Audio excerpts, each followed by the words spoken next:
Bismillahirrahmanirrahim. Assalamualaikum warahmatullahi wabarakatuh. Waalaikumsalam warahmatullahi wabarakatuh. Amin ya rabbal alamin. Ya.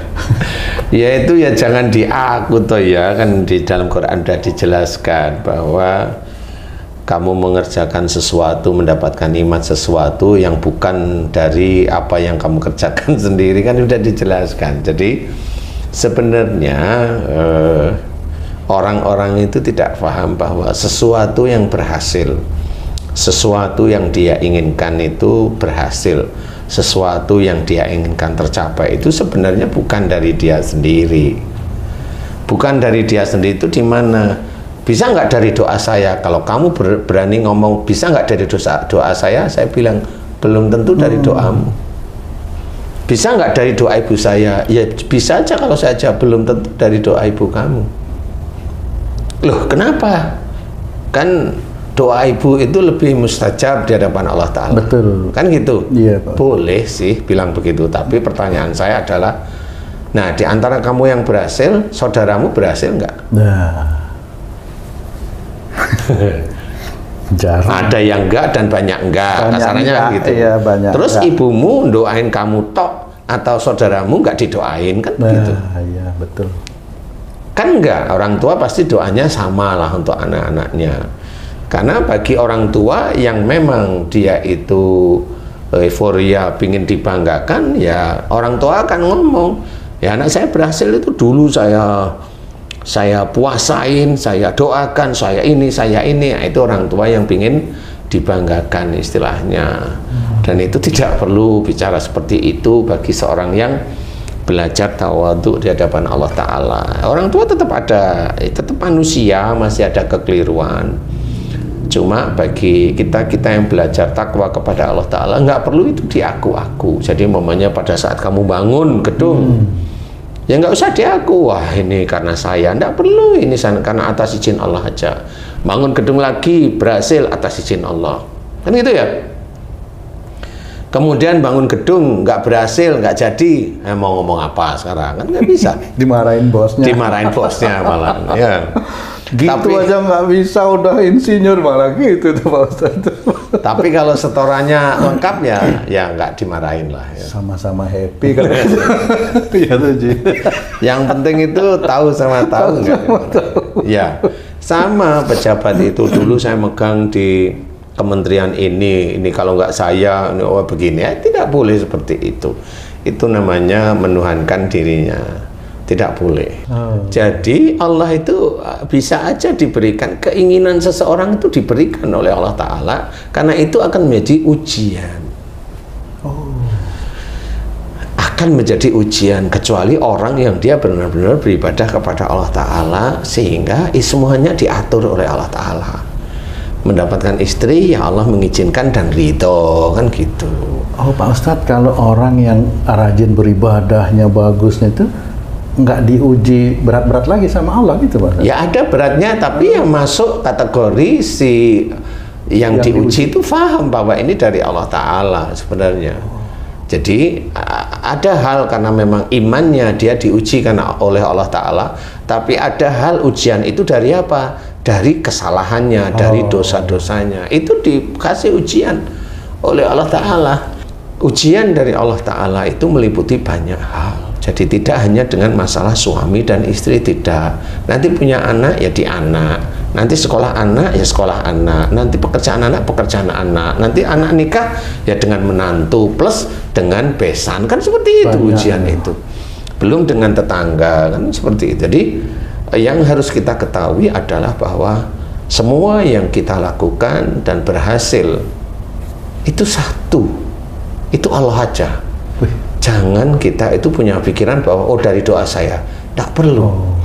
Karena yang dinilai oleh Allah Ta'ala itu pada saat seorang hamba Allah Ta'ala itu memohon kepada Allah Ta'ala, dan dilihat oleh Allah Ta'ala memohonnya bagaimana.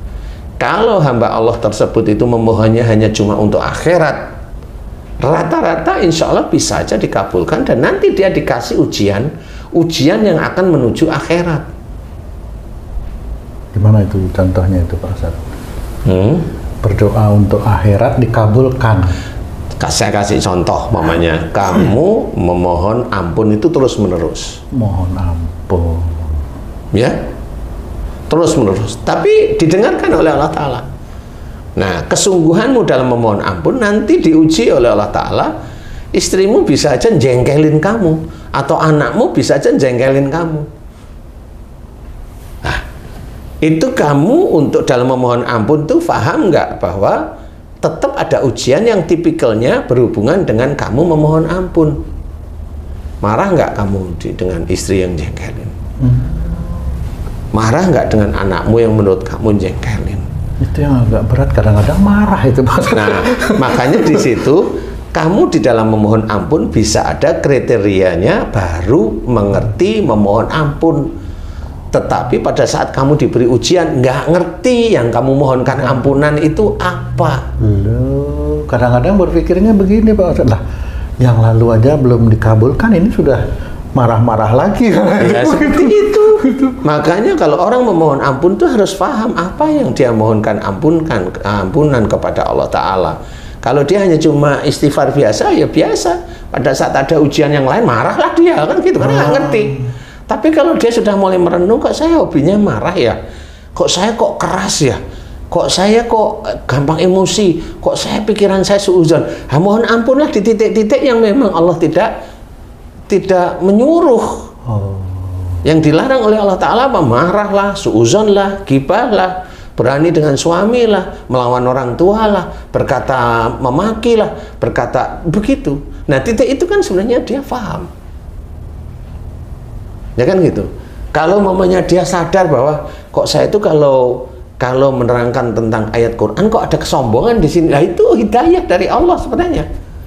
Seseorang yang menerangkan sesuatu kemudian dia ada rasa sombong, ada rasa bangga, walaupun dia nggak ngomong, itu kelihatan kalimat demi kalimat. Dia kalau dia sadar, dia kemudian langsung menurunkan jenis kalimatnya, kemudian ke kalimatnya dirubah lagi. Itu hidayah dari Allah Ta'ala. Dan untuk mendapatkan hidayah seperti itu sulit, karena banyak orang yang dia kalau umpamanya ngomong tentang masalah dakwah dan sebagainya, dia nggak berpikir bahwa dia ada salah di situ. Sehingga di titik itu memang Allah tidak memberikan hidayah, dia hanya cuma mengeluarkan apa yang ada dalam pikirannya yang dia hafal. Kalau dia dapat hidayah, dia akan menjaga ujub, riak, bangga dan sombong dijaga, sehingga kalimat yang dimunculkan itu tidak menuju ke arah sana. Nah, inilah yang ingat kepada Allah Ta'ala, dan dia pada saat diuji untuk berdakwah, dia ingat langsung Allah memberikan hidayah, sadar, sehingga kalimatnya ditata. Nah, beginilah ujian dari Allah Ta'ala. Dan nggak langsung menghadapi kayak kamu mohon ampun, hadapinya ya begitu. Pada saat kamu itu bersyukur atas nikmat Allah ini, bersyukur atas ini, bersyukur atas ini, bersyukur terus nih, kamu diuji oleh Allah Ta'ala. Suatu ketika dikasihlah kamu dengan ini. Bersyukurnya di mana? Sekali, dua kali, dan itu berurutan. Yang kamu mau ceritakan alhamdulillah sampai hati, atau kamu berurutan kamu ceritain, kok saya ini dapat ini terus-terusan ya. Insya Allah di situ biasanya ada kebanggaan.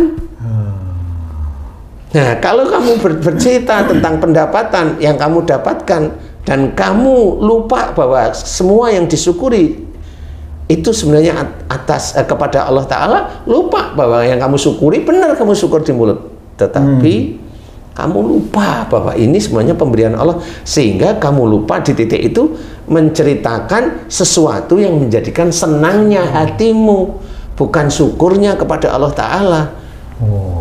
Nah, di titik itu ya kamu nggak lulus lagi. Wih, berat juga nih. Biasanya kan memang kalau orang bersyukur itu karena senang.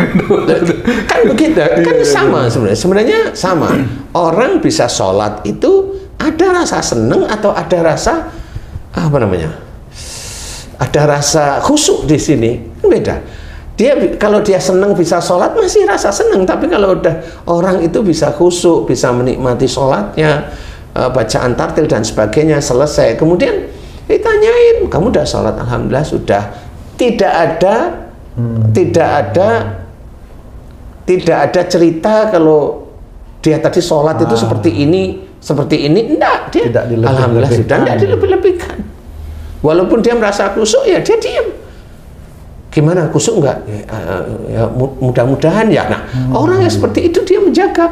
Jangan tadi kusuk, kayaknya kusuk. Nah, kan gimana bangga dia tuh udah merasa ya. Ya. Di situ itu ada sesuatu yang mau ceritain biasanya. Nah, disitulah muncul setan.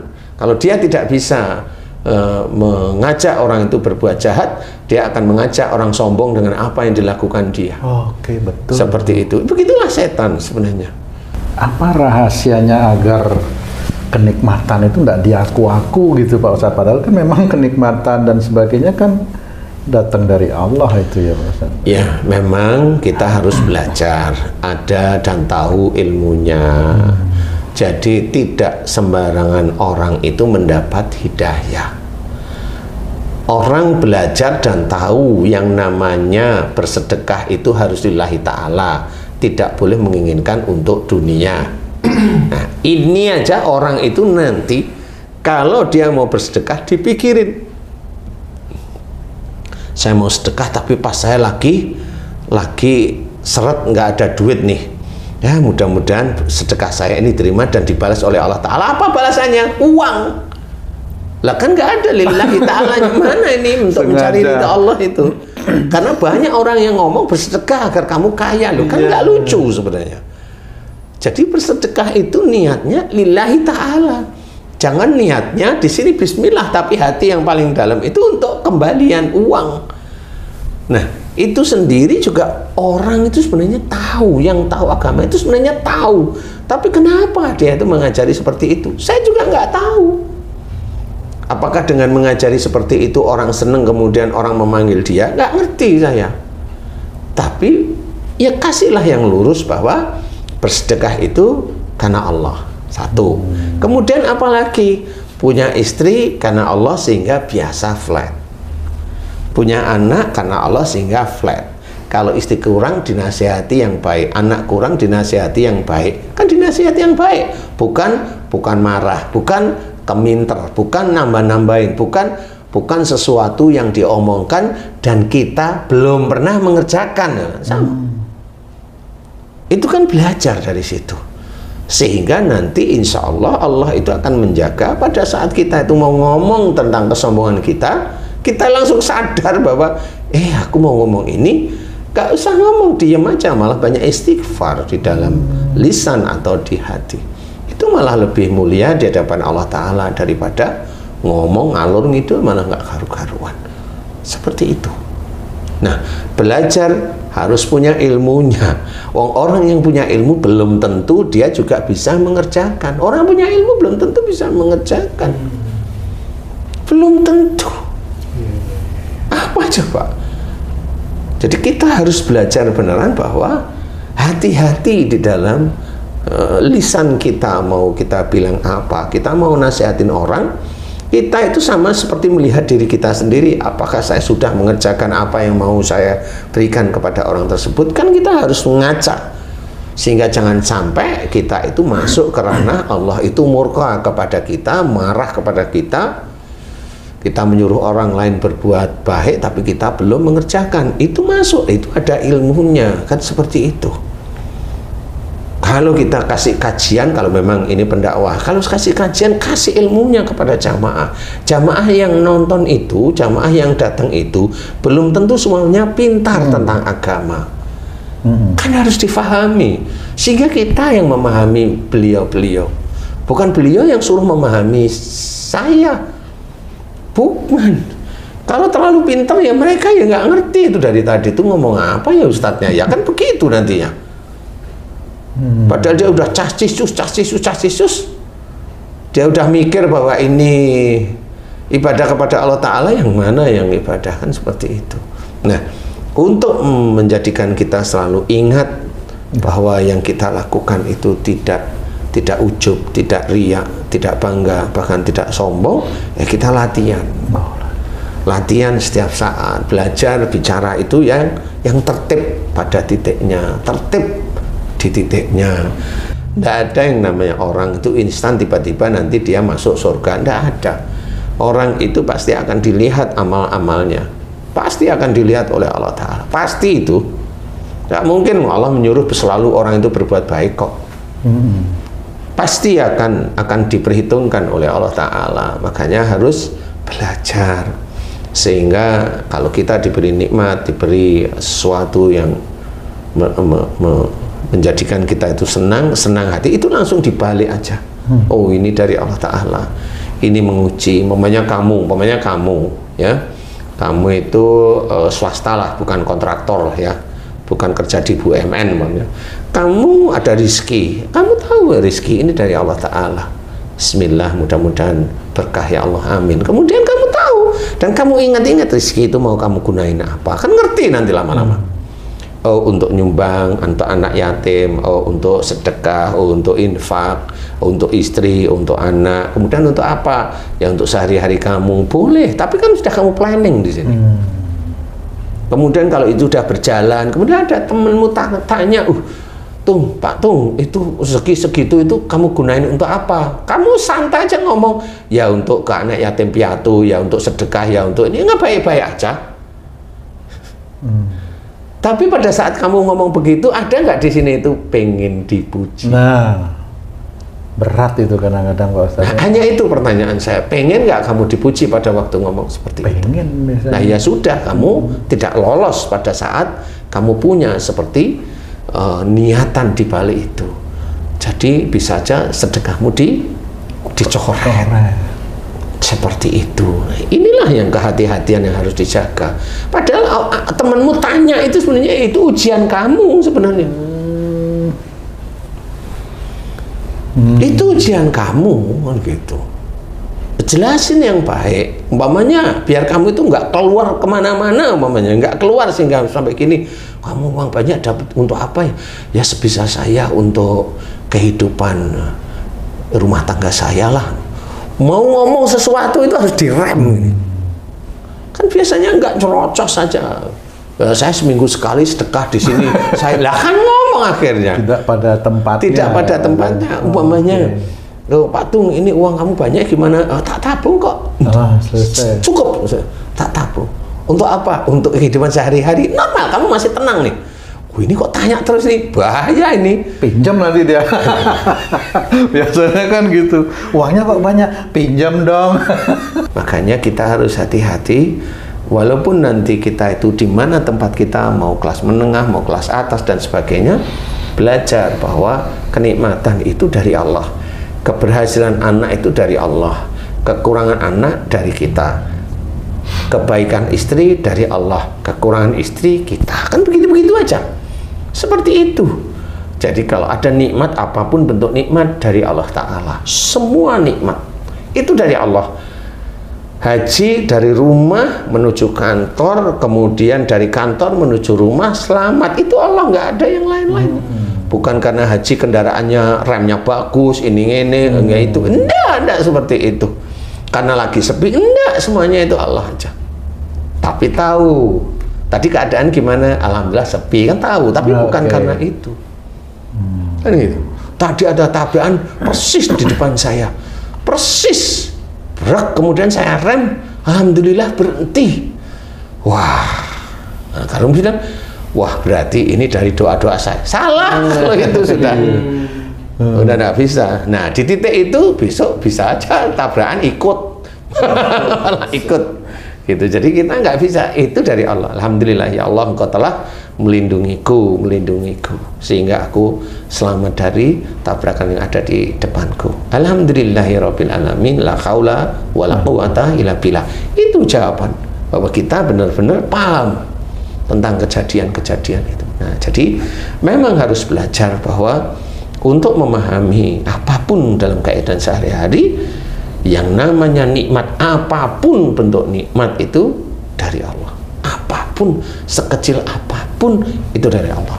Kamu bisa buang air kecil, itu atas izin Allah. Betul banget. Kamu bisa BAB atas izin Allah. Betul. Kamu BAB darah, itu kamu. Allahu Akbar. Jangan. Karena Allah mengizinkan BAB darah, kan gitu. Jadi itu harus dipahami. Jadi kalau memang kita nanti ingin paham dan sebenarnya inilah yang namanya wadkurullaha katsiran la'allakum tuflihun. Jadi banyak-banyaklah ingat kepada Allah Ta'ala agar beruntung. Nah inilah cara ingat kepada Allah Ta'ala. Setiap saatnya. Boleh dengan zikrullah, boleh, silahkan. Boleh dengan seperti tadi, ini aplikasi. Jadi ingat kepada Allah Ta'ala dalam aplikasi sehari-hari. Beruntungnya itu dalam bentuk apa kira-kira Pak Ustaz? Insya Allah kalau beruntung, Allah sudah menyatakan beruntung, Ya. berarti orang yang selalu ingat kepada Allah, insya Allah masuk surga. Itu aja. Jadi nggak ada Allah bilang beruntung itu di dunia, nggak ada. Iya. Karena bisa aja orang yang dikatakan beruntung oleh Allah Ta'ala tadi, dia masuk surga padahal dia orang biasa, orang nggak punya ya, bisa aja beruntung. Bisa begitu ya Pak Ustaz ya. Nah, tapi kalau orang yang ininya pikirannya kan harta aja, kan orang kaya, enggak, itu nggak harus kaya. Itu orang yang selalu ingat kepada Allah Ta'ala, beruntung masuk surga maksudnya Allah. Insya Allah seperti itu. Jadi kalau beruntung itu berupa materi, enggak ada materi, enggak disebutkan. Itu namanya beruntung, itu materi itu enggak disebutkan. Beruntung orang yang berpikir akan beruntung. Nah, beruntung itu berpikirnya positif, berpikir yang mengikuti syariat Islam. Nah, itu nanti akan beruntung. Tapi kalau berpikir mengikuti nafsunya dia, ya walau alam, nggak ngerti kalau yang begitu. Nah, ini kita harus pahami. Kita bicara, kita berpikir, mengerjakan sesuatu, menerima sesuatu, itu harus kita pikirkan. Kalau kita menerima sesuatu, walaupun itu kecil, itu dari Allah Ta'ala. Kelihatannya itu hanya buang air kecil, tapi banyak nggak buang air kecil orang itu bersyukur? Sangat jarang, sangat jarang. Ya, insya Allah kalau memang mau memahami ya seperti tadi, ya bicara harus mengetahui apa yang mau kita bicarakan, itu harus tahu. Kemudian semua hal yang diberikan oleh Allah Ta'ala wujudnya kecil, disyukuri. Itu dijelaskan, masyabaka min hasanatin fa min Allah. Apa saja nikmat yang keterima itu dari Allah. Jadi harus paham. Jadi nggak boleh kita mengaku-ngaku itu dari saya, itu dari, kalau nggak saya memerintah ini nggak bisa, nggak boleh seperti itu. Sulit tuh nahan lidah, Ustaz. Iya, makanya dosa yang paling besar kan di lisan sebenarnya. Ya sudah betul, nggak salah Rasulullah itu seperti itu, nggak salah. Makanya harus belajar, ada ilmunya, diingat-ingat isi Quran, diingat-ingat hadis Nabi, diingat-ingat sunnah, sehingga kita itu setiap hari, ya itulah namanya ingat kepada Allah. Mudah-mudahan bisa dipraktekkan, walaupun sulit. Ya, masuk surga itu sulit, tidak gampang ya. Tidak hanya cuma amin kata Pak, ini amin gitu ya selesai. Orang kalau nggak menyombongkan diri, nggak dibilang hebat, nggak dibilang hebat. Kadang-kadang teman yang bercerita gitu ya, oh itu saya bangun jembatan itu, terus kita ada di situ, nggak diceritain. Padahal lu nggak ada di situ, aku udah diceritain kadang-kadang. Tapi benar. Sama temennya yang cerita itu ya dia merasa Tuhan, temennya yang nggak diceritain iri. Ya, sama. Bener. Walaupun beda sedikit tapi ya sama. Padahal aku kan ikutan, ya kan? Berarti temennya aku kan ikut bangun, terus kan yang jadi berasal aku juga, kan sama Tuhannya. Kan sama-sama Tuhan ini berdua orang. Jadi memang betul harus belajar, semuanya harus belajar untuk tidak ujub, riya, bangga dan sombong. Jangan mengaku-ngaku bahwa nikmat yang kita terima itu dari yang kita kerja. Oh jangan. Kalau kita ingin takwa pada Allah Ta'ala, lepaskan hal tersebut. Dan tiba semua nikmat itu dari Allah, mulai hari ini semata-mata karena Allah Ta'ala, sehingga nanti kita diizinkan oleh Allah Ta'ala. Ingat, sehingga tahu beginilah kita itu dekat kepada Allah Ta'ala, selalu ingat kepada Allah Ta'ala. Nah begitulah, mudah-mudahan nanti kalau kita begitu terus istiqomah, mudah-mudahan jalan ke depan nanti di akhirat itu jelas. Amin. Menuju surga insya Allah, walau a'lam. Alhamdulillah, terima kasih banyak Pak Ustadz penjelasannya. Sahabat beriman dimanapun berada, sampai di sini perjumpaan kita kali ini. Terima kasih atas perhatiannya. Assalamualaikum warahmatullahi wabarakatuh. Waalaikumsalam warahmatullahi wabarakatuh. Alhamdulillah.